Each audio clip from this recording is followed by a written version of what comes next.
Mbote na bandeko balandi émission ya population le peuple d'abord tout le bino bino te ezali émission oyo bino ba imboka bomesana kolanda yango bandeko na biso bozwami na ba province bozali na 26 provinces ya République démocratique du Congo bozali na 24 communes na ville ya Kinshasa bozali également na mikili ya bapaya na mikili ya poto bozali bandeko na biso ya solo bomesana kolanda basango ya Congo ba imboka domesana pe ko beta ensemble biso na bino masolo ya mboka na o etali émission le peuple d'abord au bomesana kolanda ngo ndenge to lobiete chaque jour à partir ya 21h na canal na Kin Actu Télévision, voilà, na Kin Actu Télévision, chaque jour à partir à 21h, bandeko balandi bozala branché pour être émission le peuple d'abord, émission na bino ezali wana pour na kosunga bino surtout pour na informer bino na mamozali ko leka na mboka na biso et puis bokoki kotinda ba SMS ba message na bino rediffusion na 15h.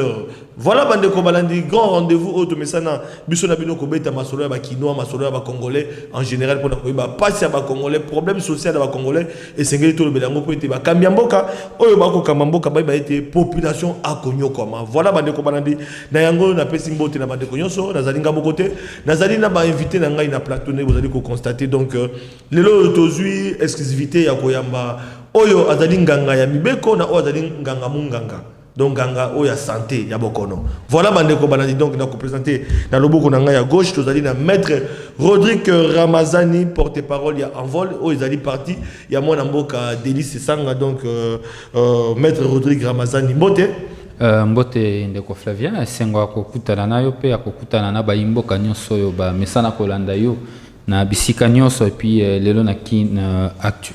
Voilà naza ko rappeler que ozali moi politique porte-parole ya vol lelo yo en vol les ako se porter ndengeni ni bandeko o ba kolanda bozaka na ba pétition bosalaka de bitiso ki ba pétition ngo c'est là et puis lelo yo makambo ezali belé mais en vol santé à parti politique na bino santé en vol ezali très bien d'autant plus que lelo lokola politique pe a loyenge miko sale mali susute omoni politiko ba pesa rabatu 2000 fois pour ba retourner sa stade des martyrs batoni sa batata Raphaël et ali susute politique ya sika ezali politique ya boania siko le rôle état d'urgence et empêcher regroupement à plus de 20 personnes et sengeli siko tout cha politiko en vol alingaka politique ya mayele politique ya opposition toujours dans l'opposition vous allez proche ya cash parce que beaucoup là-bas opposition cache esa parti membre ya majorité le monde proche analyste proche biso bato basala loi portant statut de l'opposition eza en vol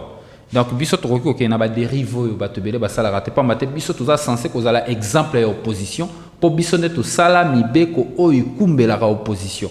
Donc opposition to ko sala lelo ezali opposition républicaine nakanisi esika malamu ezali to kobeta malamu esika mabe ezali to koloba mabe yango bomonaki na cadre ya débat ya état d'urgence tamba ba telemenaki ndeko Félix Tshisekedi to lobaki te Félix Tshisekedi a proclamé état d'urgence conformément à la constitution tango pa landeli a na makambo ya agence ya lutte contre les corruptions to beti PCT Félix Tshisekedi onyati mibeko ya mboka wana ndi opposition républicaine esengeli mboka sala pote tout va écolo neto profiter de l'occasion ya ko remercier tata mokonzi ya mboka ndenge a retirer ordonnance naie parce que kino mokola lelo ordonnance o ya agence ya lutte contre la corruption et bimate loi ya Henri Thomas Lokondo sur l'agence portale lutte contre la corruption ça adopté dans l'Assemblée nationale et na kanisi ba imboka il faut ba ke en vol na kanisi to abedi boso matondo mingi pe boye malamu na émission le peuple d'abord malamu mingi tozali na munganga tozali na docteur Soni Sitenga mwana mboka mbote na biso ndeko Flavien mbote na ba kino nyonso en particulier et en général tous les peuples congolais mwana mboka docteur Soni ezali sengo mingi ozali munganga lelo tozobela bokona coronavirus na ba makambo ezosalma na mboka na biso tolobaki te ifale to yamba yo émission de kaki bato bazelaki yo omona na kité lelo quand même tozi occasion ya kokutana na yo beaucoup na coronavirus n'habite na maintenant otali obédience na yo comme politique aux analystes politiques aux plus proches il y a FCC cash topé opposition ou bien société civile Matondo mingi pona mituna na yo. Premièrement, to banya nous s'excuser, n'est-ce pas? C'était indépendamment de notre volonté. On était pris toujours quelque part. C'est comme ça qu'on a eu cet empêchement. Lingala. Mais les lots toye awa, n'est-ce pas? Pour nako lobela makambo o etali bokono beaucoup plus na casquette wana, je serais très à l'aise. Olingo za indépendant, bien qu'on a la tendance na yo. Voilà bande ko banandi donc voilà, tout ça na bande ko mi balé awa, mais kasi esengeli to bandano na mambo etali actualité yo ya makambo bilei parce que makambo bilei to lobela ki ngolobi gouvernement ezumokano ya ko leisa ba kinois to moni bilei côté ezote kama na ba point de vente oyo ba ndeko na biso waza ko la ki sape ba ko lobela kasi population ba komituna bilei oyena ekote kama na prix ya malamu babisa ka farine na prix ya malamu balobi makala ezote kama po malamu ba tomate nyoso na prix ya malamu contrairement na ba oyo ba opérateur économique ba ya côté que la biso lokola wa ba bloco cher mais bango bazote kango na prix ya gouvernement pour na kosunga population mais mituna zali bena ba inquiétude ba congolais ba ko accéder ndenge nini ba adresse yango yebanité to koloba ba adresse o ebani ke par exemple na commune na Kitambo esera na zalaka osomba wapi ebanité na commune na Lingwala na commune na Barumbu na Bandalungwa ekoleka ndenge nini zali na problème alors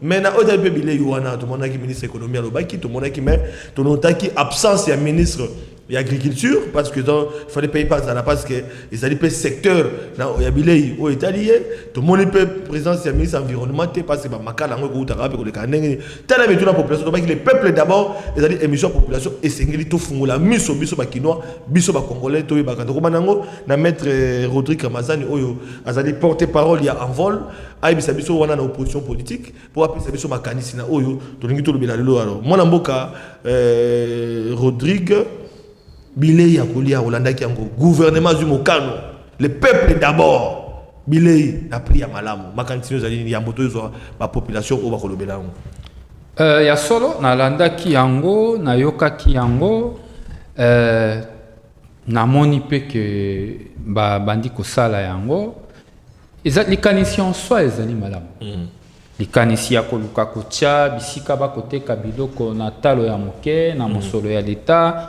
ezali malamu mais le vrai problème où ezako se poser ezali apparemment gouvernement est qu'on préférait ba décision ya facilité oui ba décision ya facilité au lieu ya ça la penza makambo oyo esengeli pour que stabilité a pris sur le marché ezala yango nde etumba yango nde musala ministère de l'économie ministère de l'économie ezali te to tikana na lobi que ezali kanisi malamu kozwa likanisa koteka biloko moins cher mais to mituna nano mutuna tout ça la ville il y a plus de 12 millions d'habitants 12 millions d'habitants biloko bango ba koteka na talo muke et puis tout ça na temps état d'urgence balobi rassemblement il y a pas plus de 20 personnes biloko bango ba koteka na talo muke ba koteka ngo ezali prévu pour combien de Congolais combien de familles congolaises tout ça na ville na tangi Congo te pour Congo za 80 millions ce que ça ministre de tande ya kosala likambo il faut kotala 80 millions de Congolais faut pas kotala ka Kinshasa faut kotala ba Congo pe couronner ali état d'urgence pesa kuna biloko soko mati kuna pe mati donc yango na lobi gouvernement ko la kisabiso on ira zande na posa mingi ya makambo ya facilité na facilité nyo ça créer moi 3 magablo na kwa Kinshasa moi 4 magablo na kwa alobi à côté que la moi 50 30 personnes té mon salaire auto kozela ya mon salaire il faut salaire mon salaire ya secteur na kati ya économie balobi été ba opérateur économique ba komatisa talo biloko na raison té mais mon salaire ya ministère économie ezali ko réguler ba prix na marché à éviter mon salaire na ye ya solo accueillir na populisme qui na facilité est-ce que kuna kokoka po oyebi ke ba expatrié belé ba koma na poche ya ba konzi belé ba expatrié ongo koma kuna onga inspecteur ongo kota kuna basi ba benyo bima longo na boutique wana kende bo to mona biloko na salima banti valeur wana salima est-ce que banzi penza ke non sikoyo ministre économie akoza penza possession ya ba indo pakistanais ba libanais o bazana mboka na biso to ko beta masolo ya l'état moto ali kolo ya l'état l'été moto azali na mapeka koleka l'étatalité azala indo pakistanais azala général azala simana ba relation ezali maître Rodrigue relation ya ba ni na ba relation yamona lobité soit yo mona chinois beti général Mbata na victoire yoka to loba wa chinois beti général Mbata ba kangi général na makala ah to kobeta du soleil ministre de l'économie azana kati ya cash donc bango de ba kobeta biso ba solo état de droit azana Félix Tshisekedi folo babo état de droit bango de ba état de droit ça veut dire makambo ko lobi faut trouver solution lelo pambate ba lobi état de droit donc makambo na cash en tout cas na boko lo bango po bango ba lobi état de droit makambo na ndimite ki ko sala donc ministre faut ça ne mosala na ye mosala na ezali ya kofungula magablote afungula moi magablo moi ba cantine populaire esika koteka moi madesu moi loso moi ba ko finga biso ba congolais mosala na za ko réguler prix na marché ya ko stabiliser mon solo ya mboka moi na misala na bango gouvernement ko kima ba responsabilité na ye esika na wenza wa karate na tindaki moi si na ngana moi mosala so mabiloko zongi na mbongo na ndaka ekokite batata ba ko nyoko ma biloko na wenza na biso confinement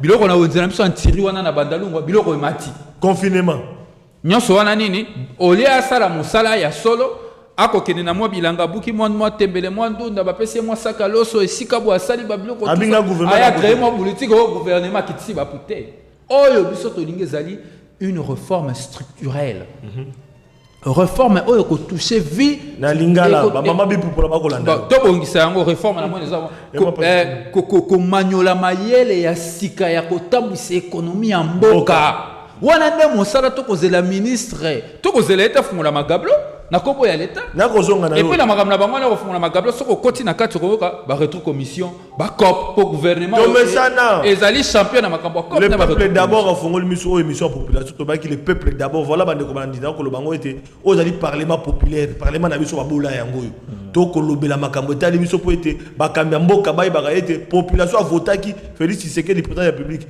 population a votaki ba député bazali wana ba sénateur ba kene ko to pas ba député ba ozo ba ko kamba mboka lelo ba population peuple d'abord pour les amokoni sinon en 2023 bakolela docteur Soni tozai panayo likamba mole ya kolia ya population ya bakino pas to na Kinshasa na magablo oyo gouvernement fungoli pour kolesa population ya Kinshasa yo makanisi za liboni en fait makanisi ya ministre na biso ya économie o ya sali c'est bien beau. Voilà, c'est bien beau, vous savez. Tous en a période où il y a maladie, c'est-à-dire que bêta, mokili mobimba, et aucune nation n'est épargnée. Mais Bilay, c'est quelque chose de très important pour nous. C'est-à-dire que Yambouete, Bokono et Bomayo, au lieu de faire la prochaine porte, voilà. Mais moi, ma question que je me pose, ministre national, il y a économie qui est en train de faire ce travail-là. Bongo, il y a biso, il y a économie, il y a gouvernement provincial, il y a Gentini, il y a Zaliwaki. Parce que moi, je crois, à mon humble avis, on devrait décentraliser ça. Il n'y a pas que la ville-province de Kinshasa qui est atteinte. Mais vous avez... Même la Est, la Congo central. Vous avez Congo central, vous avez... Et tous ces ministres provinciaux devraient aussi emboîter les pas. Mais en dehors de cela, il y a un autre les pays marchent tel que vous le savez. Dans un monde biloko zo utana ba camion ya militaire ko utana ba Congo kokota. Mais tala likambo oyo Onatra. Si on avait encore des trains qui faisaient encore mais on devrait mettre inauguration ya ba train moko kala mutango nande ko kabila to monaki on attend inaugurer ki ba train sika ba ba langa sika malheureusement ba konzi sika ba na Onatra on croyait que le professeur Mukoko qui mais c'est une situation catastrophique. Si les gens de l'Onatra sont en train de pleurer. Donc, et mon anate. Mais en dehors, il y a Onyon Soana, Makanisi, il y a collier ce peuple congolais, et Zali Malam. Et nous voulons que ça. Question peut se poser, ça va prendre combien de temps? Est-ce que c'est pendant une semaine? Ce qui stock one est sili. De quantité à stock, voilà. Ce qui stock one est sili. Est-ce qu'il faut répondre pour que ministre économie aille bisabiso? Est-ce que quantité à biloko c'est ça le plus grand problème. Nayoka ki maman moko azolo bato parce que lobi na babilili to lexaki akolo ba été batie kaka pour na mutoko somba 2 sacs à farine. Vous voyez, mais là, ça devient limité. Faut somba donc, bah limiter population. Ça devient limité. Ça devient limité. Encore que population, on peut est-ce que ça na mbongo. Na dollar raison mata. Wana ils ont des problèmes au ministre ya économie. Ils ont matière naïe. Et elle doit nous montrer qu'elle est à la hauteur, n'est-ce pas? Contrairement à Makambo Tozali Koyoka. S'il s'avère que elle n'est pas à la hauteur, en tout cas, je suis désolé. Mais ce qui a échoué, donc IDPS a échoué parce qu'il y a aussi IDPS. Mais l'icambosalité, pour échouer, c'est trop dur. Ce qui a coquité. Le peuple d'abord. Voilà, ce qui a coquité. A coqué le peuple d'abord. Ce qui a coquité. Non, non. Pour le moment, elle est en train de faire bien son travail. Parce que, mais quantité. Les problèmes, c'est celui-là, les conseils aussi, ça y est. C'est-à-dire que, Azonga Atalape, Chenaye Malamu, les temps bazoteka, Kuna, Bazonga déjà pour Sombaka, pour qu'il y ait rupture, pour qu'il n'y ait pas rupture. Entre-temps aussi, il faut que la Moussa, on a tranabiso. Bala Moussa, Bamassoua, Oignon, ce Kendaka. Et que ça ne soit pas seulement par un seul chemin. Parce que, il n'y a pas longtemps, vous avez Nzela Katanaki. Mais ce qui est Katanaki, heureusement que tu as la saison sèche, ce qui est une bonne chose. Ok, mais de côté que vous soulevez le roman qu'on a séparé dans la moto, il y a un kolobaïté. Ma gablo wana est-ce que ça chita te opakola la population mafuta na mbebo population mo to fungola kibino cantine populaire à musée Laurent Désiré Kabila cantine populaire ya musée Laurent Désiré Kabila et salaka mosala nango oye penza bo okuti ezaka nango ka polele osomi no farine na yo osomi oloso ozongi na yo o mona pas que non ezo exister titango pe musée ki cantine ki mettre à outil ko relever et le komoko ya mutu ya makasi c'est-à-dire que c'est vrai nayoki balobi bache na somba zigida bache ni point mokwana susu na côté ya Kingasani mais population ezakaka na somba zigida na Kingasani ke mais avant que on atteigne Kingasani njili il faut basomba wapi babe mutu azofanda na seko so et puis la prix na ngo ebalite après on va le roi ya carburant babi que non carburant baril kiti carburant kiti prix ya carburant mais billet wana to ebi ngote non il faut vous rendre sur place. Ça, on ne peut pas faire des spéculations là-dessus. Il faut se rendre sur place. Ce qu'on a besoin, il y a ça qui a l'autre. Information, il faut communiquer. Je lui ai dit que les babes ont la pongi. Ce qui est la même mende, mais ça peut être pris nyoso na makambo nyoso la même mende. Mais je lui ai dit que les autres côté. Keba kuna il y a à boire et à manger parce que biloko oyo ba memi baye nango ezali, ce n'est pas un seul article. Vous avez les tomates, vous avez du riz, vous ministre avez environnement à mon avis. Non, ministre économie. Bon, ils vont passer. Ministre agriculture, il n'a qu'à passer na ba lieu où il va indiquer et il peut. Voilà. Il y a mon azo mettre na zoyo bandeko balandi tolobi était aux ali émission population. Différence na biso na ba musu so que émission ba bola oyo tokundo la te dans la tobesa na tokundo le peuple d'abord tokundo la version peuple d'abord. Et qu'on facilite population à l'oba à s'exprimer. Tout le bien était totali na ville à Kinshasa et c'est que ba kinoa baloba. Ba kinoa c'est que baloba oba ko kanisa. Caméra na biso zalaki kuna mwana mboka passion zalaki kuna na mwana mboka na wedge na compte ya Kin Actu Télévision toyoka population makanisi na bango na mokano gouvernement zu pona bilei na bango. Tolika.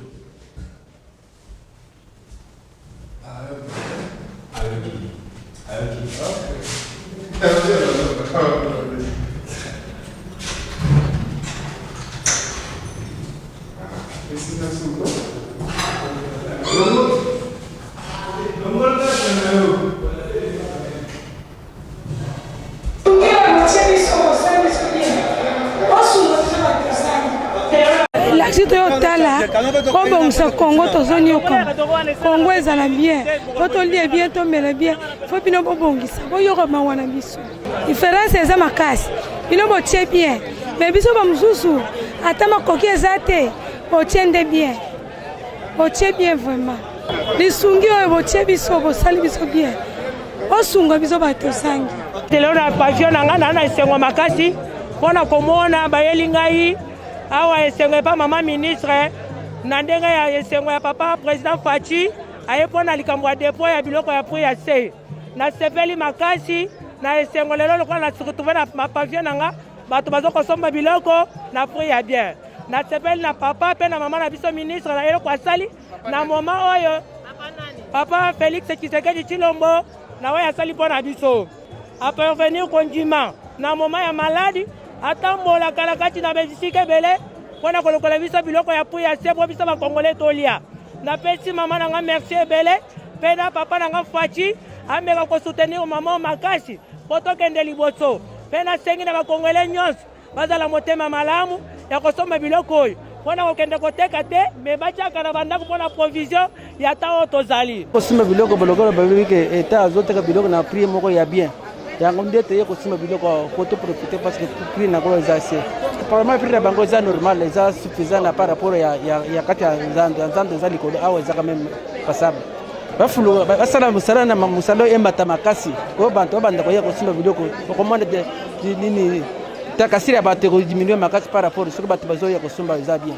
toza place oyo tofongoli sika magasin ya sika cocodis ateki biloko na ye moins cher baproduit alimentaire mutu nyonso azosomba azobima na esengo yango wana tosali ke bapeuple basepela bapeuple balinga bayaka ebelebele basomba biloko na bango na moins cher balia batonda eloko gouvernement asali biso nyonso tozala kosepela oui baprix ya marché mosusu bamama baza komatisa baprix biso tozala kokitisa mpo bapeuple bavivre bien babonga bien bazala bien bayimayima na biloko ya kolia te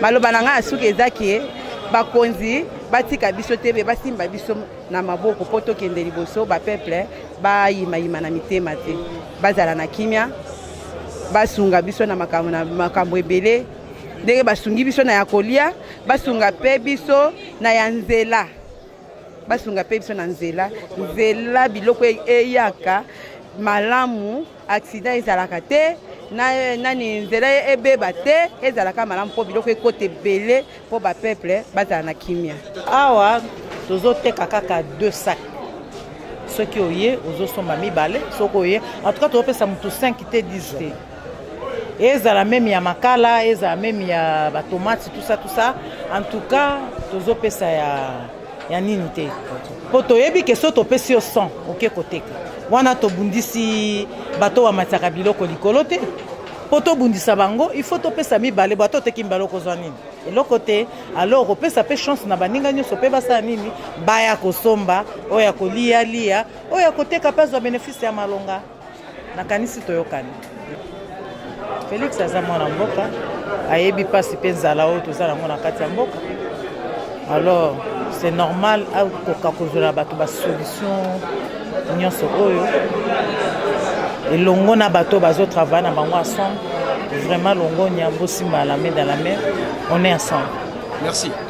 Merci na Régie, merci na Serge Makoso, merci na Richard la Régie kuna Régie finale.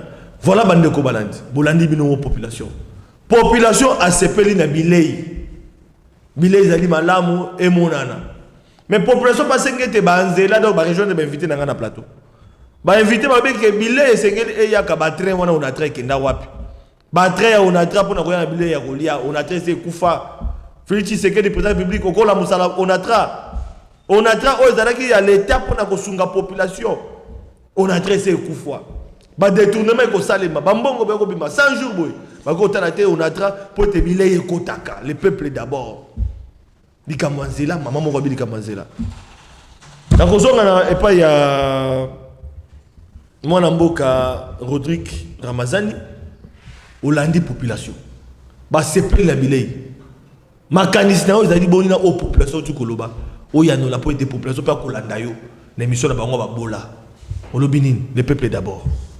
Moni Flavien population na biso ba politicien mingi surtout ba simbi pouvoir ba tia bango na position ya Kimobola ba tia bango na position ba tia population en position Kimobola oui ezali en tout cas moi je pense que ezali situation moko entretenue surtout ba détenteur ya pouvoir ezali situation moko entretenue ba zu population ba tia na Kimobola pour na se ya Kimobola na eba manipuler ba l'accès que le quoi on appelle si au moins mungu moi loso ngane mutu malamu pamba te moni moto na nzala rasuna matoite nde situation ya mboka na biso yango parti yanga ya en vol Dès création, on a décidé qu'il faut lutter pour le misato. Ignorance, pauvreté, la corruption. Quand nous politicien, kaba slogan, yango émission yango na lobi. Yango na zoba population. Na zoloba, on appelle sa population. Tant on a zoba makambo na zoba, on a pas na kata motem. Flavia ebinga na bandalungu sika na zali na vanda kana batu. Na la kana batu, na zamuto abato. Tant on a koloba likambo na ko bango na pasi na kata motema. Na yebi douleur wana. Encore vous avez lui ya bandalungu ba ko sa eloko. Ba ko loba. Au moins une situation où il y a makambo lolengo. Ezali kolakisa ya solo pendant que tes en vol azo développer ou wana ya lutter contre pauvreté za ya solo. Ba ce population ba tuer biso na kata mobola po tout le monde a 400 millions de dollars ya ba don ou ba pesité le loko na landir on attend une affaire il y a plus de 400 et quelques millions de dollars Banque mondiale a payé pour soutenir population vulnérable dans le cadre ya coronavirus. Ezako don ya liboso bomba oyo penza tozo kota sikoyo yango na lobit ezali don ya liboso te po o basali ezali na cadre ya kosala makambo coronavirus mais apparemment gouvernement na biso une fois de plus je reviens il y a un sérieux problème dans la coordination de sa politique bako tepa bako sala makambo on dirait bato balali pongi on dirait bako la mukana réanimation oh mbongo mosolo mizali napesi abadon ekope sam tolo bali susu mususu et salema qui il y a pas longtemps FMI ba décida ki ko koloba et FMI na banque mondiale ba nyongo tozana yango na ba institution Bretton Woods pour na année oyo pour na année oyo to futa ba nyongo wana tire ezali na cadre ya ko permettre les tes hommes solo pour soutenir une population vulnérable. Mais est-ce que même sikoyo budget na mboka tant que ba votera budget na mboka ya na rubrique il y a paiement il y a ba dette il y a liba ba nyongo ba nyongo d'ailleurs ils allaient en priorité mais le ko la ba alléger bino na niveau on fallait mon solo ne kende wapi na population et kende na population mais to moni a ba confiner mboka au moins na Kinshasa to le ko la moni ne ba kangi gombe ne ba kangi poto kota macaron les cas contrôle paille et ça encore so ba pexi bino na gombo kota gombe na Kinshasa ça lokola ba pexi muto na mboka kota zamba pour na kasi mission na ba landa rango na province donc so ba bisi muto na village ba bisi kota zamba te ko sa bilanga te et la situation to na ngolo na Kinshasa ba pexi ba tuwa kota gombe donc ba pexi biso to ke no luka to ke no bomanyama to ke no loba mbisi sikoyo bo pexi biso to loba bisi to bomanyama mo solo pe eza na kesa l'état ba pexi no ba avantage de belé mbongo ngo boko sa noni bo ko sala magablo mi balé bisa to na Kinshasa pour ça 12 millions d'habitants ndé makambo au ministère de l'économie moni esala lelo na mboka bazo population ba tie na situation pauvreté na komona ba mama na pasi na motema bazo leka na télévision ba ko sepela po ba yeli bongo mo vert yelo so mo est-ce que population est-ce que quantité wana ekokoka population na ko spéculer te na yebi stock baza na ngote mais problème na ngezali awa population wana batieli biloko na peu importe le prix au batier population ba kena tsango ba kota sous ville te ba yo choqué te kopesa e ma soute population ba ozambonga osomba saki alo so na saka makala wana ba boutique yango ba magasin ngo zanga polele ba ligablo yango ba ligablo au moins soto vani pena to bani ko analyser to panza likambo to tala ndenge makambo ko comprendre kaka que problème se poser moko il faut justifier mbongo oyo et wuti ko kota ba partenaire extérieur il faut bazo rapport il faut bazo rapport mbongo sans jour ya mokonzi ya mboka boyebisi biso te mbongo ko boloko ba ko samba cop na cop COVID-19 oyo esengeli toyeba misolo ko kende wapi toyeba gestion ya mbongo tango boko se permettre okosa mokonza mboka kina cinquantenaire bato baliaka 3 fois yango toloba kete bongi tozala na président de la république oyo azali ya bureaucrate te président de la république oyo atambolaka oyo ayokaka kaka ba collaborateur te ye moko akitaka le peuple d'abord ayoka le peuple d'abord na sepelaki komona ye moko na cinquantenaire pe atuni baozolia mbala boni peuple abinda kolia mbala moko india koloba ba kolia mbala misato pa kangi ndie moyibi wana ngate bomona kibilili tokozongela ngote munganga tuza maboko na yo oki population lobby a rejoindre na Italie banzela yoko to soulever mambo onatra ba rejoindre que bilé esengele kota na Kinshasa bilé esengele circuler ba province mais nzela pe ya biloko wana izali te yo lobi boni po ya pe même makanisi ba mama lobi même makanisi ozalaki na ngona ope miso bango ba lobi yoko bakisa nini en fait na la limite na Bokebi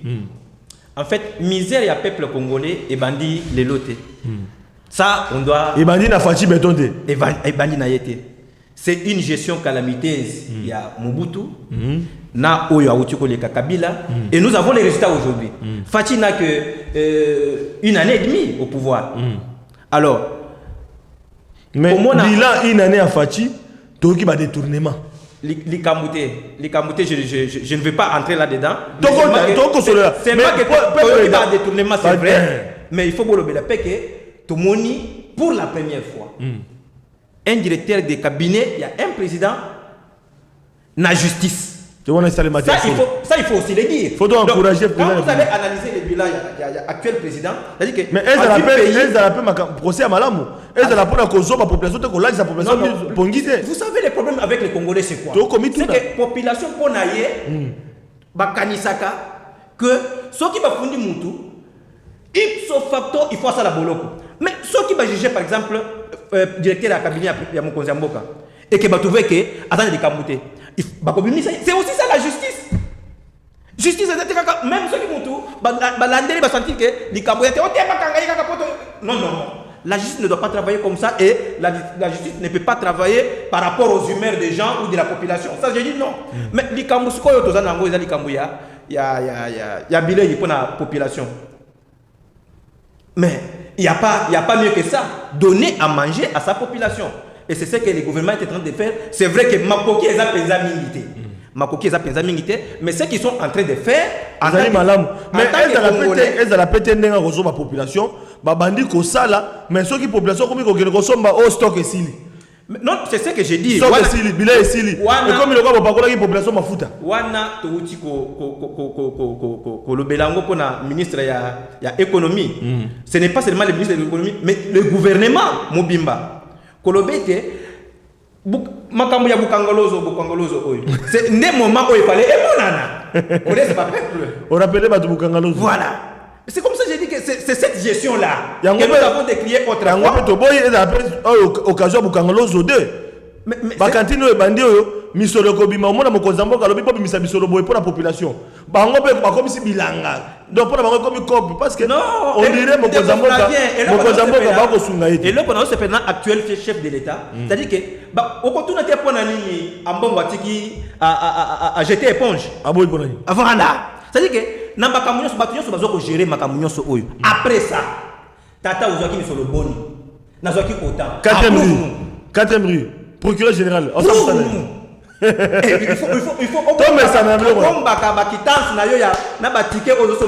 parce que audit Rosala. Ah, c'est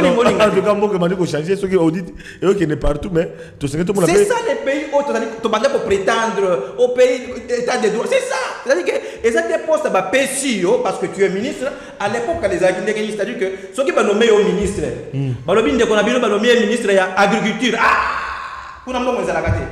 Mais ce qu'il y a budget. C'est-à-dire que budget ils vont aller voler. Maintenant, nous sommes dans une république telle que tu es là au ministère du budget. Une fois qu'il y a des bavures, tu es interpellé. C'est ça le pays que nous voulons. En tout cas. C'est-à-dire que désormais, ministère Yamounene, na Yamouké, Yokozalate. Yo ministre Mathieu Olobi ngai na zamu gérer c'est bien mais yeba ke boloko pezani. Ah voilà. Toko da sikoyo na oda ko benga komi shida. Pour aba masque oyo zali mokano gouvernement zwaki.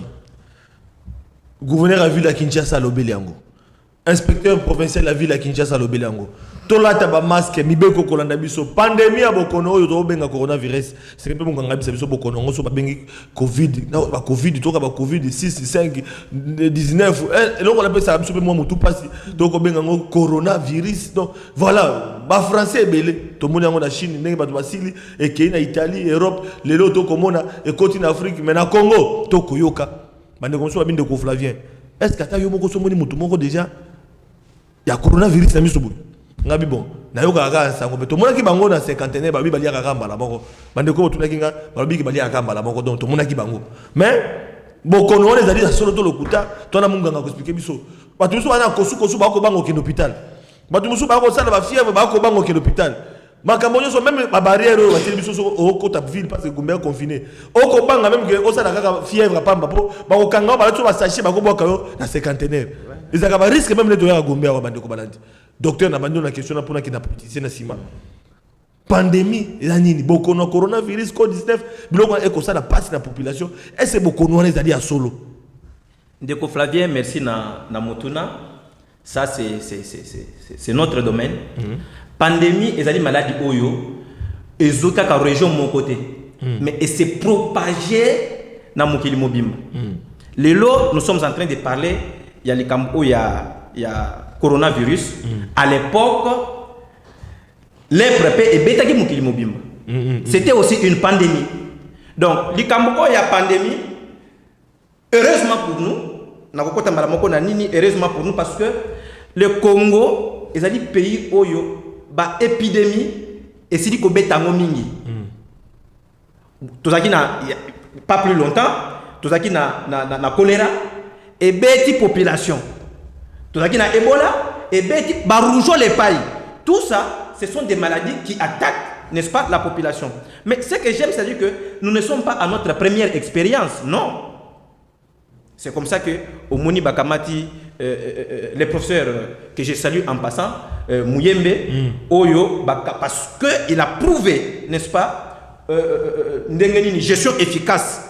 Il y a contrecarrer maladie Oya Ebola. Oyo, à l'époque, si vous avez encore bonne mémoire, c'est-à-dire que même les investisseurs, l'air Félix Azup Bokonzi, même avant Kabila Kende, ne voulaient plus venir au Congo parce que il y avait une maladie qui se vivait au Congo. Et Mouyembe est venu, aussi c'est Bokonwana, et aujourd'hui, Tala Oyo, et Talita Kabisote, mais Tali Mokili. La population, ce qu'elle doit comprendre, c'est que certes, il y a une maladie qui existe, qui s'appelle coronavirus. Maladie Wana, ils allaient à Solo, ils allaient à Lukutate. Oyo, contrairement à ce qu'on attend, les gens disent, et c'est aussi votre rôle en tant que journaliste, il y a que propager le message Wana. Parce qu'il y a des gens, dans leur tête, ils ne croient pas que la maladie existe. Mais ce que la maladie en Ozali, tout le monde en Chine n'est pas Koufi. Tout le monde en Italie, en Europe, n'en parlons pas. Par jour, on a 400, 600, 1000 personnes par jour. Mais Corona, on depuis il y a Kinshasa. Tout le monde a autococa, autococa, mais comme il y a Somba. Somba Koufi, comment négocier Corona. Même si on a dit que nous justifier. Tu vois que le ministre de la Santé a été enquête pour nous banane et bago sabilo Corona. Parce que mon consamment n'a pas comprendre les camarades. Alors, quelque part, tu vois comme Chine, comme COP. Il y a un bibembe, il y a un kosaka, quelque part, alors on ne comprend rien. Il y a un gowana lisusu nazo ko pesa longonya na chef de l'État. Donc ça prouve à suffisance que moi na mboka za ko sala musala. Bon monaki image ya na cinquantenaire. Tata wana zo ko lobete bazo ko liamba la misatu alors que ba malade bango moko bazo ko réclamer que tozo ko indien wana mopaya ko kosa ko zamboka pa na mokonzi mboka parce que il a reposé encore la question peut ba répondre e bongo atuni mutu wana lobi mais bango bazo bisanga que bazo liamba la moko mais ce que nous voulons aussi c'est-à-dire que des sanctions suivent comment il y a ko kosa mutu mokonzi mboka ça devient du n'importe quoi ba indien na mboka na biso ba lekisi. Et tout ça, c'est-à-dire que la politique na biso ya Congo est bébisa makambu tel que le quota est commis monnaie au point où même les expatriés qui devraient respecter, n'est-ce pas, Mibeko Mboka, ils commencent à violer parenthèse, ça de manière intentionnelle. Bande kona parenthèse, na koyamba, bande kona biso moko ya ba musulman, basala mo association mo musulman. Pour bazo ba don, au côté na pays islamique, bande kona watine la bango, ezole ke pas ba indien. Mais il y a répertorié, des personnes vivant avec handicap. Il y a une mosquée à Citas à Pembe Nabiso. Mais les lignes de gouvernement de Nabiso, le peuple d'abord, tu as un problème. Les Indiens ont un blocage de Badon, et ça fait 2 semaines. Badon est commis, mais les Indiens ont un bloqué, comme côté Kayango. C'est un problème, nous société en gros, banani, Indiens ont beaucoup de musulmans, des personnes vivant avec handicap, nous devons décrier ce genre de situation. C'est-à-dire que il y a Caritas par exemple. On va dire pour réceptionner, que ça ne soit pas un matin quelqu'un se lève, dire que moi aussi je peux réceptionner un don. Non. Ça devient quoi? Mais 25 ans contrat. nga nazozongela makambo oyo ya bato oyo balingi bamona kaka bibembe. Nous sommes africains. Docteur on peut ko bani. Nous sommes contre la baninga no babinganga. Ndenge naza boye, soki nazali na likambo na yo, bokolo moko na découvrir na nzoto na yo. Topé oza patient na ngai, je suis censé, n'est-ce pas, garder les secrets jusqu'à même après ta mort. Même après ta mort. Donc nga na kozala wala te parce que okufi na lobi na yebise bino nini akufaki na sida. Donc c'est difficile to yeba bato bakufa. To ko ka na statistique. Il faut d'abord demander autorisation ya famille.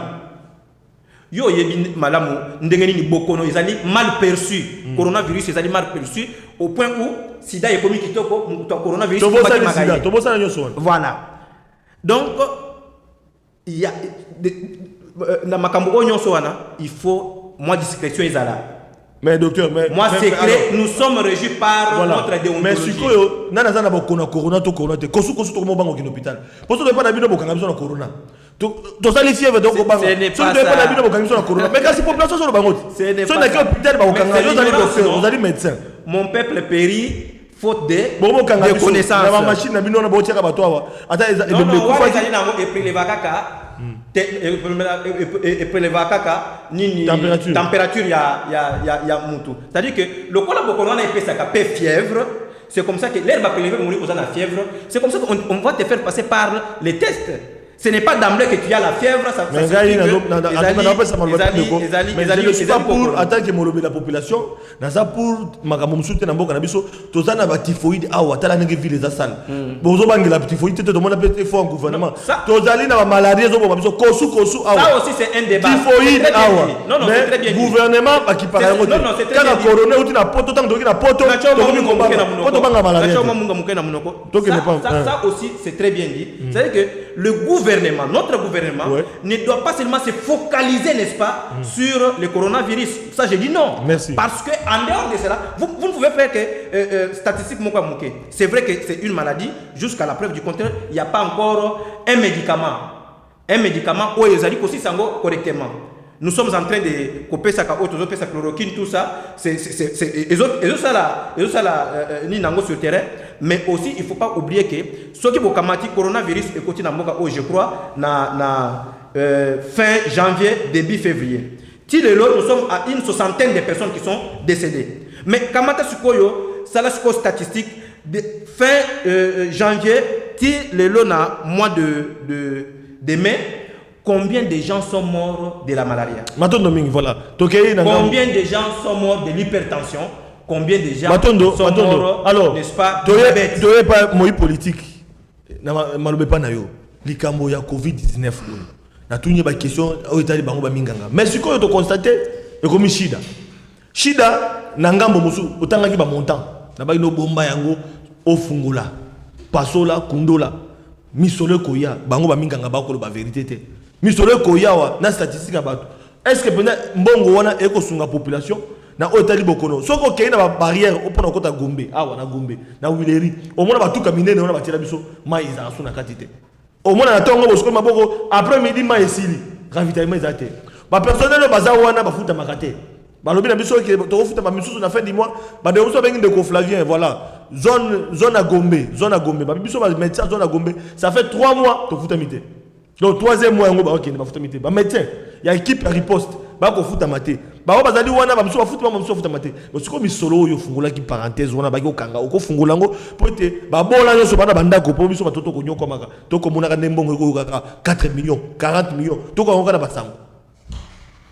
Mais yambo tena kota na makamba corona permettre ngana futa nyongo ndam ayoka kilikamu na litoi na koki kotika yango eleka ndenge wana te sino te ko vana na kati opinion nayoki ete balobi état de droit bakangi directeur ya cabinet ya chef de l'état et consort te omoni soki tokomi kopesa état de droit kaka parce que direct bakangi moto c'est que tout ça il faut se comprendre azali monganga ezali domaine na yete état de droit eza global eza ensemble ya makambo belé na kati mais likambo ya procès ya Vital Kamerhe nga nazo benga procès à 100 jours ezaki likambo ba tokoka ko éviter wana mboko ekomate soki concepteur ya programme ya 100 jours a respecter ki constitution pe mibeko nyonso ya mboka parti nanga en vol nanga imoko tant makambo e bandi to telemaki to gangaki to lobaki ete nzela o makambo à 100 jours ezoko kendele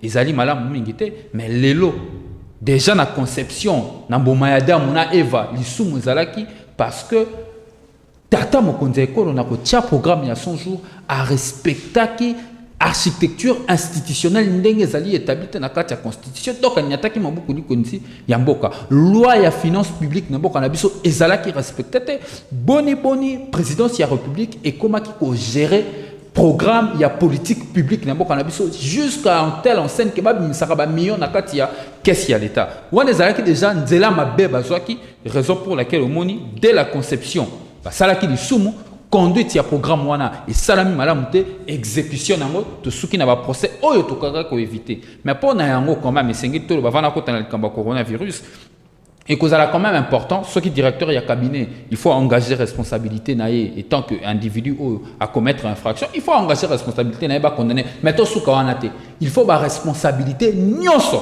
et ça la dégager ça veut dire ce qui tata mokonzi ekolopé il faut dégager responsabilité juridique naé du point de vue de droit ba dégager ba responsabilité naé et tant que gestionnaire ya ekolo oyo a kotaki na secteur ozalaki ya été posa secteur ya gouvernement secteur wana ezali ya gouvernement ya koti na domaine ya yete il faut pas dégager mais ce qui peut ba zuzi mamoni ete lokola za tata mokonzi ekolo to ebine mboko etamolaka moyen ba engager responsabilité il y a sur responsabilité na été du point de vue de droit il faut au moins population azota la biso peuple azota la biso Félix Tshisekedi il faut engager responsabilité na politique devant la population parce que la personne ou la population appelle ça mandat atambola na kombo na ye ezali Félix Tshisekedi non directeur du cabinet na ye la seule personne où ezali comptable ya programme il y a 100 jours ezali moto mosusu mais ezali chef ezali programme d'urgence il y a 100 jours urgence il n'y avait pas un gouvernement établi officiellement parlant. Et c'est comme ça que quand docteur Mwamingi nayebi que ça domaine na yete na soko lingi to kota pena likambo wana to kota yango na babuku na kofungola to tanga yango ngala koyebisa yo boye na personne information peut-être que ça na ngote urgence parce que le programme d'urgence c'est qui na niveau nini est-ce que le urgence c'est qui rotongela biso saut de mouton est-ce que urgence c'est qui robongisa ya kosala banzela onyoso basali c'était ça l'urgence non. Quand on parle de 100 jours, bateau basala science politique baroye bisayo, théorie à 100 jours ils ont reposé sur ba réforme. Oh le pouvoir ya sika aye. Pouvoir ya sika aye ba réforme oh asali pona couper ça note na ya ndengeni na kota musamboka. Et ça les infrastructure té. Vous parlez d'urgence. L'urgence c'était les sauts de mouton. Est-ce que mboko za cause la ba sauts de mouton? Est-ce que mboko za ki na urgence ya retomba ba maison préfabriquée? Yangwana za urgence. Est-ce que urgence il fallait que esalema forcément na violation il y a loi ko bosanate programme wana urgence et salami sans loi ya finance tout ça qui sous budget mususu. Oh za ki voter.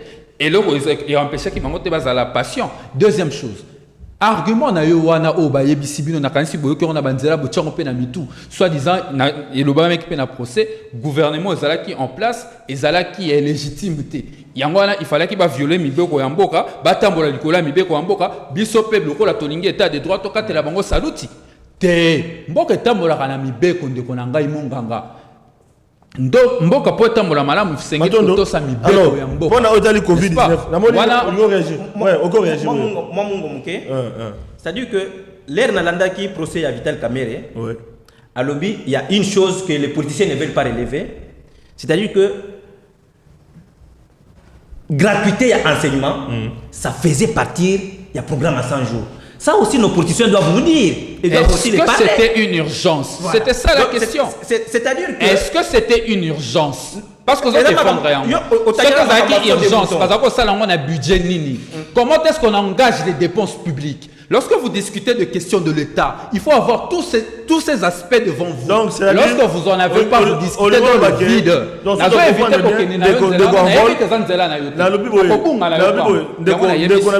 c'est-à-dire, il y a 100 jours, il y a état d'urgence. Il y a 100 jours, il y a programme à priorité.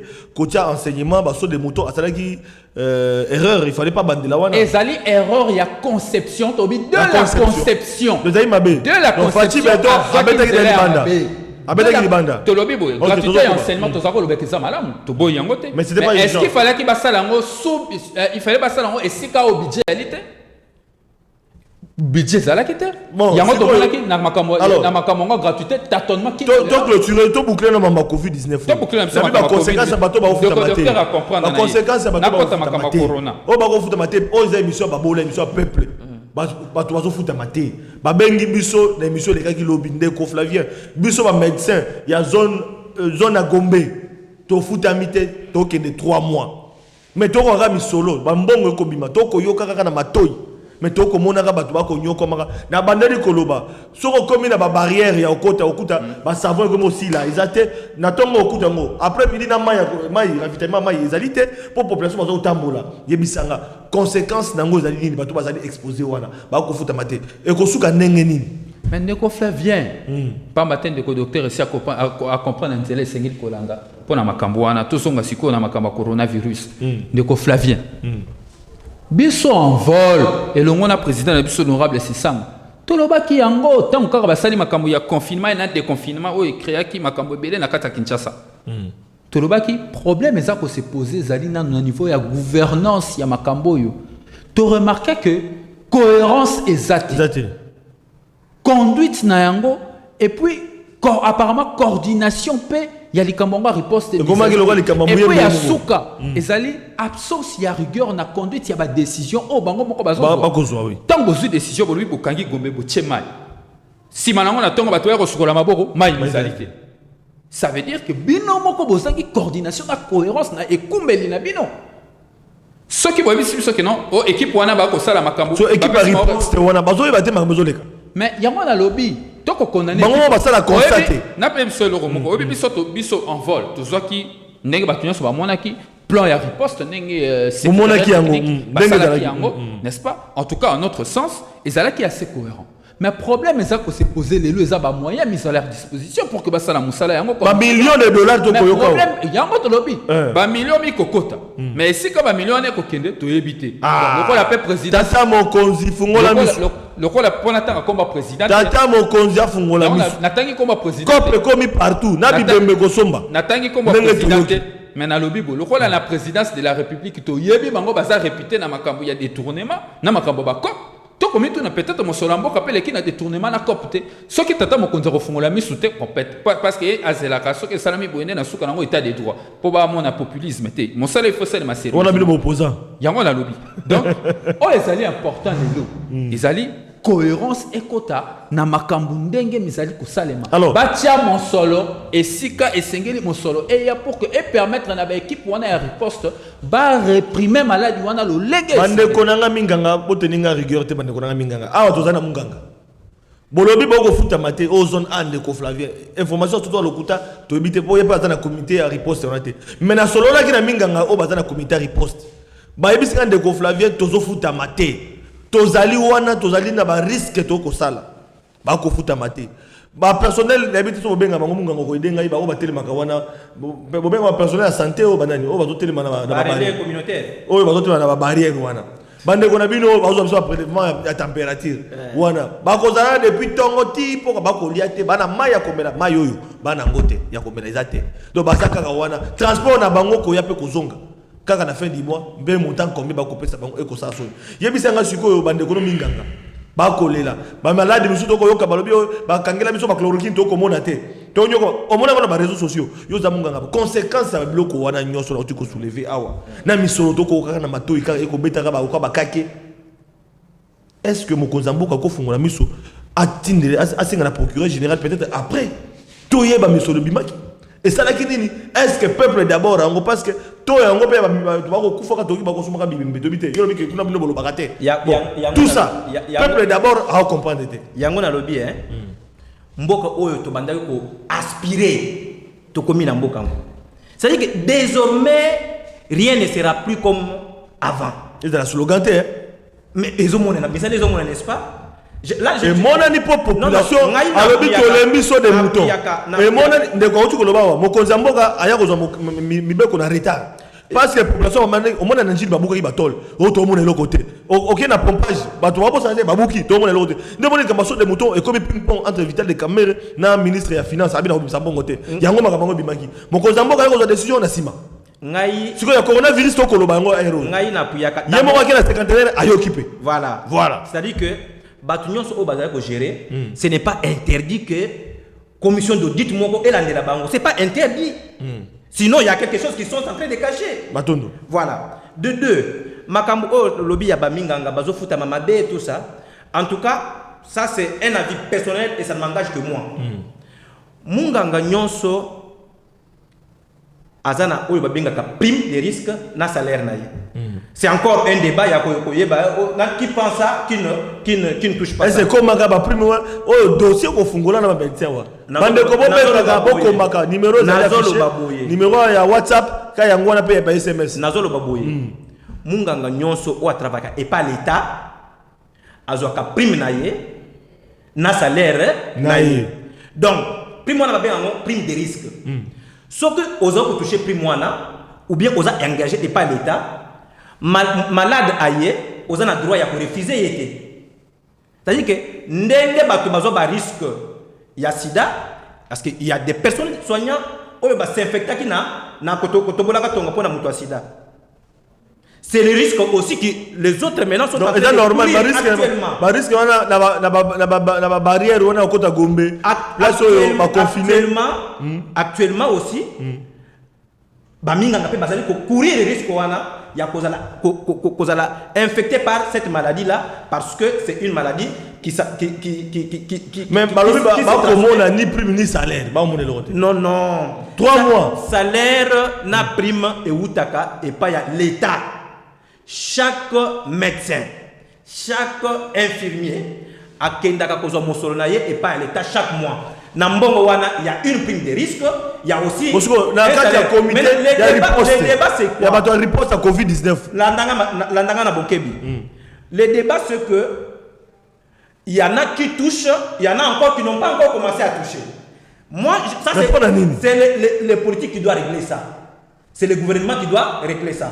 Mais en général, prime, ça s'appelle la prime des risques. Mais au-delà de ça, parce qu'il y a beaucoup de gens qui se vivent mais actuellement, il y a ce qu'on appelle un bonus. Là, je suis d'accord. Prime, moutounion so à touchakango. Bah, on va touchakate. Récemment, au bandé, on a manifestation, tout ça. Pour na, bah, on va réclamer la prime na bango. Ils à la côté, avocat, ils à la côté, enseignant. Il y en a qui ne touchent pas encore leur prime ou leur salaire. Ça, c'est une démarche aussi. Il faut ta corporation, songoro pakara, balandera yango. Mais bonus wana parce que nous avons vu en France ba médecin c'est vrai que ba touchaka ba prime na bango na ba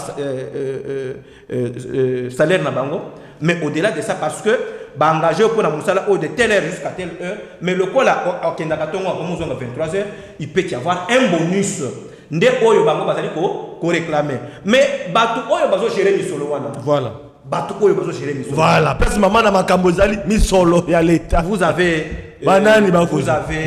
le ministre, il y a l'actuel ministre de la Santé, Eteni, que je salue. Il y a eu des PES. Vous avez aussi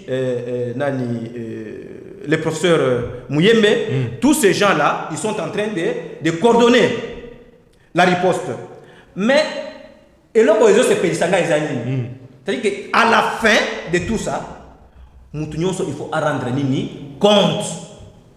Il faut rendre compte. Ce qu'on y a qui mbongo ya barele togolinga togolandela togozela tomona le peuple d'abord voilà bande ko bana tozoka bona élément oyo après na zongi na bango parce que totika na ngonga muke bande ko baloba ki bana o etali ba cache ne port ba cache ne ils ont posé problème dans le sens que ba komona ba service oza ko déranger au comment na moi bo kanga bato na cache ne te tant que vous avez dit ya DGRK bato ya service oyo sengi ba futa ba pesa ba quittance oh bazota mwana ba policier sika moko place bazo sala contrôle ba kei bandako ba policier beso ba bibli ba bandi okanga bato ba muso baza en civil mbongo ba ko busenga bato ba 5000 francs euro kindaka wap na poche ba policier général kaso fungola miso gouverneur la ville à Kinshasa Jatili Ngobila fungola miso toyeba makambo ezo le kaneni parce que ezana bateau alors il faut toyeba écoler kaneni voilà population pe aloba ki toyena victoire tozalaki na victoire, tozalaki na niveau pe ya Willery, tambolaki partout.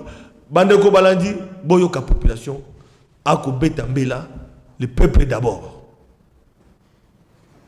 Bon, na sepeli mingi ya lobezate ezaka ke tomi batela tosomba bakasi ne tolata puisque malade eza na mboka.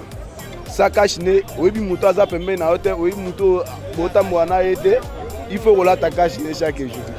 Ngai nazomi tungisa surtout façon la police azo maltraité population.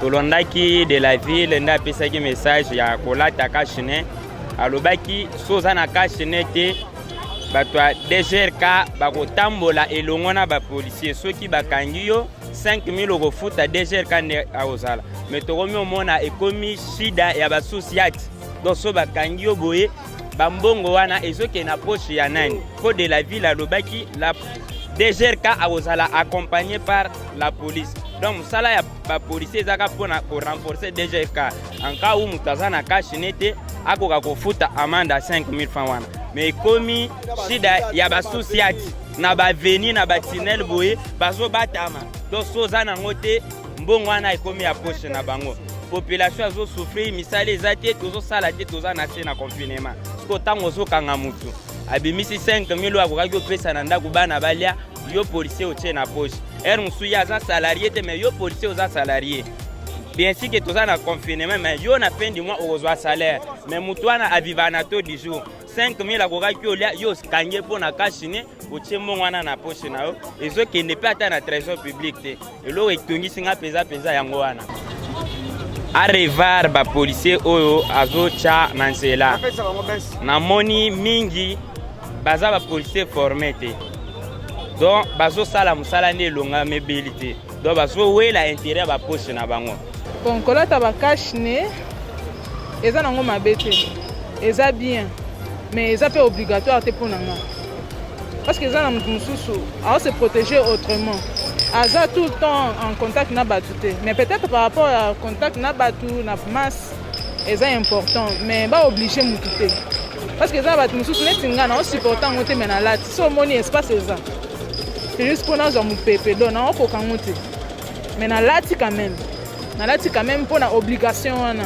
mais na ndenge nanga moko na ola tango na kola tango beaucoup plus na taxi neti na ba arrêt je peux le faire mais ça que na otambola neti jour wana na otambola ka pembeni na venir na biso ba policier bazo interpeller ngai naza na ngaka na ndako bon et pas ba konzi en tout cas ils ont décision bango mutu bazui ba éduquer ba policier parce que za na ba policier mususu penza oza na olikola moto aolanda yo kaka olata atola kisi déjà naza nango olata olanda yo eza bien te ebangisa pe ya moko bon difficulté na biso liboso ya ba période otozo le chaos ces derniers temps dérangement d'abord l'équipe on a bloqué la cash net congolais olata cash net pour na kobanga maladie te mais azobanga pona tracasserie à la police tracasserie nazo banga na pesa 5000 pour bako kangangai nde tozola tango problème abusonga deuxième problème ezani bango moko ba autorité bazo respecter te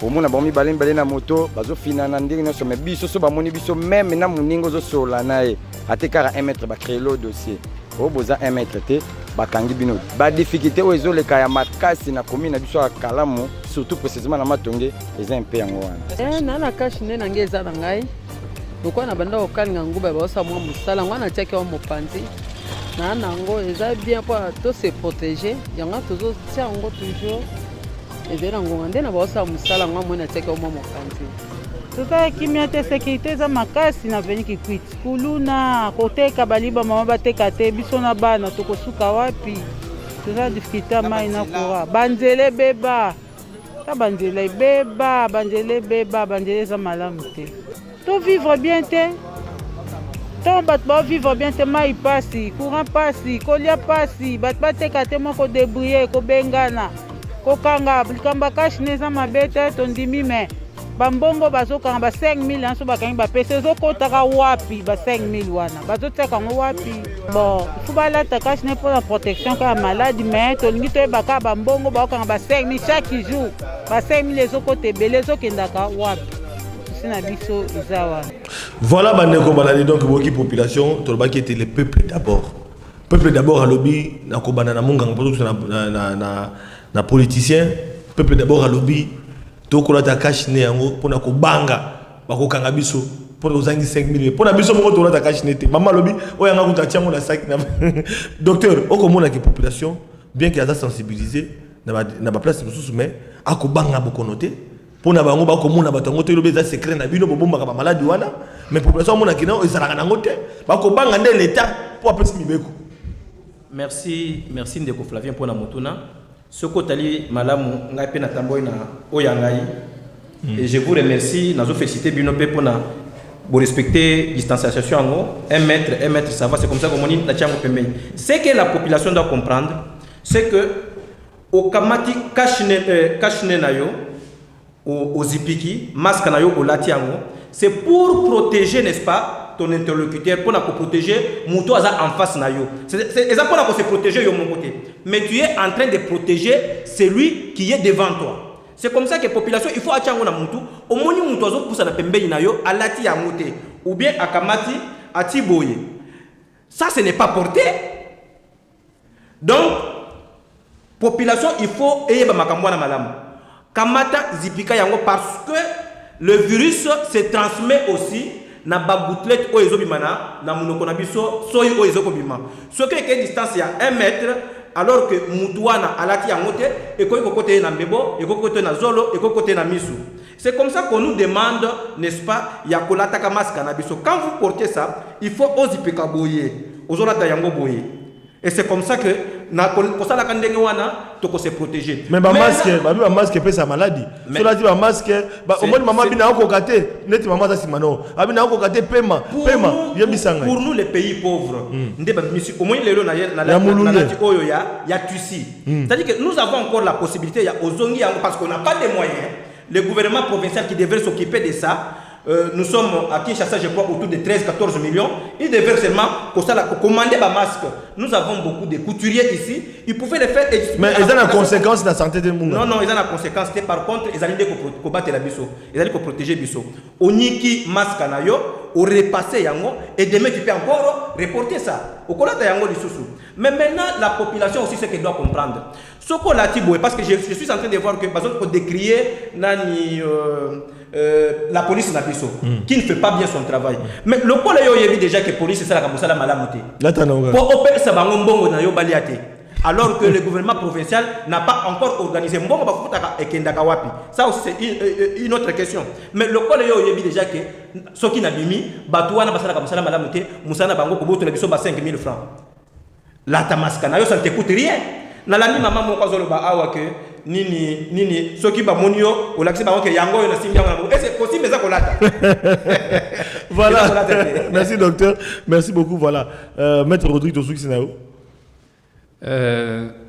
Oyo tokoki koloba pona ko conclure en cadre ya makambo la population et puis bino envol makamba Covid-19 fois tokaki se sanga na raté yote parce que population peut alukaye ba oh se sanga après ces monuments na ye to éviter est-ce que ça solo tout ça lokuta pour la Covid-19 participation na ye bon na éviter est-ce que ça peut copter à ça n'est pas spéculation na TV ba que non honorable se sanga président à parti na bino à ça spectacle na bango ba mesana même pas honorable c'est ça ngape ça qui au hasard na moi motuya pesi salaire na qui député ko bana mois d'avril qui no mois de décembre et puis pour nous démontrer que ça ba spéculation te nakanisi mboka mobimba elanda qui tang ba interpella qui premier ministre à l'Assemblée nationale et ba pesa qui docteur Muyembe Maloba a remercié qui honorable Sessanga de haute voix devant la tribune, c'était en direct de la RTNC, a remercié qui honorable Sessanga na badon au à Salaki na équipe ya riposte pambaté les manques étaient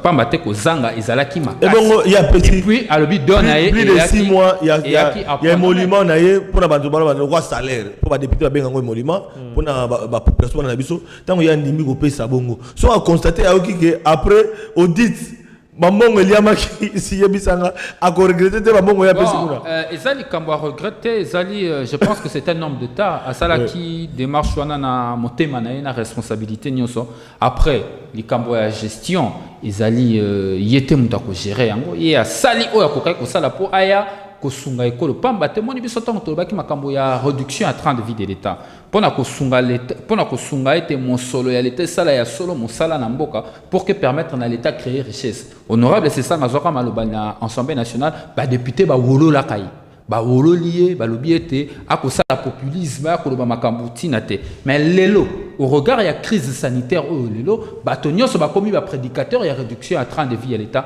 bien que mingi bakolobela yango na cadre ya réforme moko COVID-19 biso tokolobela réduction ya train de vie comme réforme moko structurelle nde tolobi d'ailleurs mpona nazalaka na kati ya corona nde tolobi d'ailleurs mpona modèle ya l'état oyo il faut kotia en place ezali un état modeste et efficace makambo ya population alobi ezali bokebi mingi soki olandi mingi olandinga bien ebandeli nalobi problème eza kose poser na cadre ya coordination ya makambo ndenge ezali kosalema na gouvernance ya pendant période oyo mpona nini tomoni l'état atie baamande nalandaki ministre intérieur ministre provincial ya porte-parole ya gouvernement ya provincial porte-parole ya gouvernement provincial alobaki nini alobi ke oh non ndenge eza na bapesi bapolisier mpe bakitanse bapolisier mpe bakobanda kofutisa mpako lomande soki mpe omoni moyen te boyokani na policier te olata masque na yo kopesa policier mosolo oza komona tâtonnement wana nde eza korassurer te pourtant un gouvernement est appelé à rassurer la population, à rassurer que tozana makambo na maboko tozokumbela bino. Mais oyo toko mona na lolenge makambo ko tambola na epa ya Félix Tshisekedi na bato nyonso ko diriger na bato. Apparemment tâtonnement za moi mingi et kotisi doute na kati ya population. Doute o totali awa. Ngana sa résumé. Doute o to moni awa na nzela ya moniteur na bino. Doute on ezali na esika euti et outil du fait que le gouvernement a kokumbela makambo yango te apparemment corona pe elekeli ye moto matondo mingi voilà bande de kotalik donc voilà to komi na suka il y a émission na biso to lobaki yango était tout dépasser ngonga moyen au presque mot de la fin les alités na bande ko balani donc besoin qu'il bakwa kolanda parlement populaire émission babola voilà plateau na biso yango awa to tenaka plénière na biso na yambaki na zaki na ba député mibale awa ba député ya plénière oyo alelo ya biso oyo na ordre du jour to lobelaki likambo etali bongo vraiment mingi o etali baimboka na volet social na bango to baki to kobeta c'était na émission na biso po ete bakamyamboka pe ba des populations a connu comment likambo rapport à masque to lobeli yango likambo COVID-19 na ba équipe riposte ndenge makambo zali ko kende to lobeli makambo bilei oyo gouvernement apesi natalo malamu natalo moke ndenge to koyokaka to lingi to kape population akolobaka ba dossier c'est-à-dire belé ya balabala to lobelaki yango ba dossier etali mai courant ezali pasi to kolobela yango pe ba dossier to kontuka ebele bande ko bandi numéro na biso o bo mesana ko landela biso yango na donc ezali numéro bo tinda ba SMS na WhatsApp bo komela biso pour bande ko bazana mo ba mega na bango ko tinda ba question na bango to kotanga yango et puis na mission ko ya pe to ko beta masolo na etali population toujours toujours continuer combat na biso rendez-vous tous les jours, tous les jours à partir de 21h, vous allez dans l'équipe Le Peuple d'abord, donc émission d'Abino, Le Peuple d'abord chaque jour à partir de 21h, peine à rediffusion à 15h, beaucoup de alors docteur Sitenga, Isaïki Sengoming, pour Nakoyamba Munganga, Tobeta Masolo, il y a beaucoup de coronavirus, maintenant Domingue Nengo de Maïko, il y a la base de la mission politique, puis il y a ma question, oh, établi bail politique, on appelle ma candidature Koloba. Je suis toujours prêt. Je suis toujours prêt. Mais Tikana Nasilisa, Nakopesaka. Président, il y a mon co-débatteur, Matondo Mingue, et nous voulons aussi que Batuloko, Daniel Safou, Basala Makele, les Bélé, ces gens-là, pourquoi eux, Bakoko peut s'appêter? Si vous avez la population, ils sont Motokotaki Bango, Tokota là, Wapi député à Solo, ou à Ebigo, compatir la population. Quand Daniel Safou, Baza Bélé, la dame là qui passait trop dans CCTV. Christelle Vong. Voilà. Tala Ndakisa Yangwana, Moutoua Kamati Mbongo Naye, et Molima Naye, pendant autant de mois. Pourquoi eux ne peuvent pas aussi les faire autant? Pourquoi eux aussi n'ont pas Molière, les grands yaou? Mais voilà, non, mais tous ces gens-là, vraiment associés. Voilà, c'est une façon pour moi de dire bonjour à Papa Molière, de dire bonjour à Ndeko Eliezer. Les deux pays qui il y a écrit là. Il y a une assemblée provinciale, il privé, il y a un monument pendant 12 mois, Daniel Safou, Christelle Vanga, tous ces gens-là, Papa Molière. Tolingi peut comment la bango pour emboîter pas Parce que 2023 ekozala yombe. Na monaki honorable Kalonji, na monaki honorable Eliezer quand même ça peut pas donc na ndenge na bango mais bon voilà. Ndeko na ngai to kabona yo. En tout cas, merci mingi pour l'émission. Nakoyebisa bayimbo kanyo soba kolanda biso. Angonga oyo école les alliés a besoin de solidarité na biso. Gouvernement de la République a démontré biso la suffisance. Kazana ba moyen té ya kokumbela likambo ya coronavirus. Dena ko senga d'une part na acteur politique nyonso bazala solidaire balobite ke muto nyonso apesa ba emolimo na ye. Oya ko pesa masque zape mabete. Oyo akopesa mai bato basukola maboko ezali pe mabete kanisi likanisi ezali lolenge wana biso topesaki premier lo ya badon ici ekendaki deuxième lo ezali koya ekozala ambulance na ba outil mosusu ekopermettre équipe à riposte asala mosala na ye lolenge lisengeli. Voilà bandeko balandi to comme na souka ya parlement populaire émission babola le peuple d'abord émission na biso autre qui était chaque jour to kobeta masolo ya volet social ya ba congolais passe ya ba congolais ba problème na bino bobenga ni bona biso tali tokoya to na l'équipe na kinactu to tali ko kita partout bolandi population ya victoire bolandi na kalamu bolandi na njili bolandi partout bokolanda population kolobaka à chaque fois bana bosenga na biso tozo kitaka na terrain pour na kozwa température ya population, passe la population pour être bien. Donc rendez-vous tous les jours à 21h, émission de Bakinois, émission de population, vous en a passé. Vous avez 50, vous en a passé, vous avez besoin que Batoubaye, Babola, je sais pas comment numéro d'habitude, vous avez besoin d'habitude, vous allez toujours voir équipe monnaie na weji ba kitana passion pour na ko na bino bayba kama kama bino ndenge zali koleka pour être ndeko Flavien ayambaka ba donner ça bino pour être population ayebaka o zali koleka na mboka na biso tokota lobby na bande ko mususu na ko senga merci na ko pesa merci to pe na senga merci na équipe oyo basongaki ngai des mèches tozalaki na mwana mboka catholique donc il y a les maraté wana na prise de vue tozalaki na passion na prise de vue na ngambo ya régie tozalaki na Richard Ndaya to bo sanité coordination plutôt supervision to réalisation il y a émission na biso na maboko ya mwana mboka Serge Makoso lobby tokutani na 15h na rediffusion pe na 21h l'émission Sikabo za la brancher pour na kolanda émission na bino babola tokutani lobby matondo mingi. No me